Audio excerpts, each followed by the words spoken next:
ಭಾರತ ಮತ್ತು ಪಾಕಿಸ್ತಾನ ಮ್ಯಾಚ್ ಅಂದ್ರೆ ಅದೊಂಥರ ಎಮೋಷನಲ್ ಹೈ ವೋಲ್ಟೇಜ್ ಡ್ರಾಮಾ ಇದ್ದ ಹಾಗೆ ಅಲ್ವಾ. ನಿನ್ನೆ ಮೈದಾನದಲ್ಲಿ ಆಟ ಶುರುವಾಗೋಕ್ ಮುನ್ನ ಒಂದು ಸಖತ್ ಇಂಟ್ರೆಸ್ಟಿಂಗ್ ಘಟನೆ ನಡೀತು ನೋಡಿ. ನಾವೆಲ್ಲ ಟಿವಿ ಮುಂದೆ ಕೂತು ನಮ್ಮ ಜನಗಣಮನ ಕೇಳೋಕೆ ರೆಡಿಯಾಗಿದ್ವಿ. ಆದ್ರೆ ಅಲ್ಲಿ ಗ್ಯಾಲರಿಯಲ್ಲಿ ಕೂತಿದ್ದ ಪಾಕಿಸ್ತಾನದ ಕೆಲವರು ನಮ್ಮ ರಾಷ್ಟ್ರಗೀತೆನ ಅದೆಷ್ಟು ಕ್ಲಿಯರ್ ಆಗಿ ಹಾಡಿದ್ರು ಅಂತಂದ್ರೆ ನಮಗೆಲ್ಲ ಒಂದು ಕ್ಷಣ ಶಾಕ್ ಆಯ್ತು.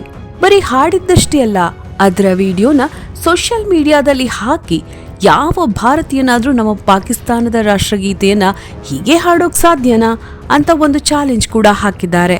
ಇದು ಈಗ ಸೋಷಿಯಲ್ ಮೀಡಿಯಾದಲ್ಲಿ ಸಖತ್ ವೈರಲ್ ಆಗಿದೆ.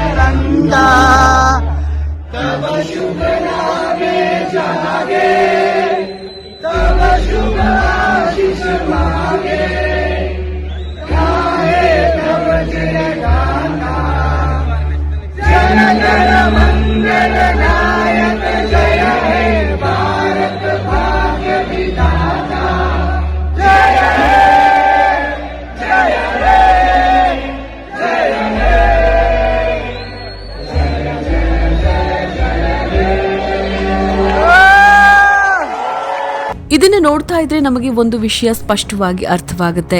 ಅದೇನೆಂದ್ರೆ ಗಡಿಗಳ ಮಧ್ಯೆ ಎಷ್ಟೇ ದ್ವೇಷದ ಗೋಡೆಗಳಿದ್ರೂ ಕಲೆ ಮತ್ತು ಸಾಹಿತ್ಯಕ್ಕೆ ಯಾವುದೇ ಬೌಂಡರಿ ಇರೋದಿಲ್ಲ ಅಂತ. ಆದ್ರೆ ಇಲ್ಲಿ ಒಂದು ಮುಖ್ಯವಾದ ಪಾಯಿಂಟ್ ಅನ್ನ ನಾವು ಗಮನಿಸಬೇಕು. ಅದೇನಪ್ಪಾ ಅಂತಂದ್ರೆ ಈ ತರಹದ ಸಣ್ಣ ಸಣ್ಣ ಮೂಮೆಂಟ್ಸ್ ಆಟದ ಮೈದಾನದಲ್ಲಿ ಒಂಥರ ಪಾಸಿಟಿವ್ ವೈಬ್ ಕ್ರಿಯೇಟ್ ಮಾಡುತ್ತೆ.